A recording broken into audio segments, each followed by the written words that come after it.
दोस्तों नमस्कार, मैं आरती शुक्ला आप सभी के बीच एक फगुआ गीत लेके आए। आप लोग इस गीत को जरूर सुनना और कमेंट बताना गीत कैसी है। मेरे चैनल को भी सपोर्ट करना आप लोग।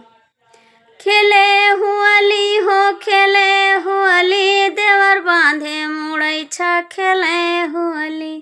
खेले हुआली हो खेले हुआली, देवर बांधे मुड़ैछा खेले हुआली। एक होली ही खियालै ढोला मजीरा, एक होली खेलै ढोला मजीरा।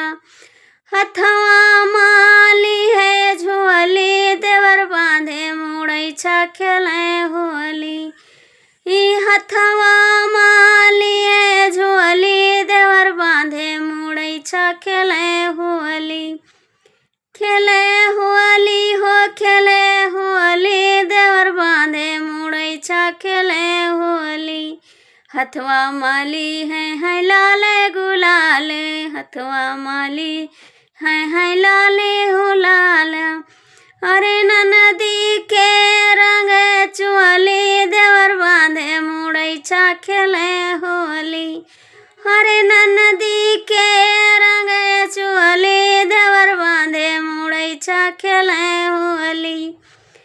खेले हुआली हो खेले हुआली, देवर बांधे मुड़ैछा खेले हुआली। देवर बांधे मुड़ैछा खेले हुआली। एक होली खेलै भाभी के सथवा, एक होली खेलै भाभी के सथवा। गौवा गिरवा रंग चुआली, बांधे मुड़ैछा खेले हुआली।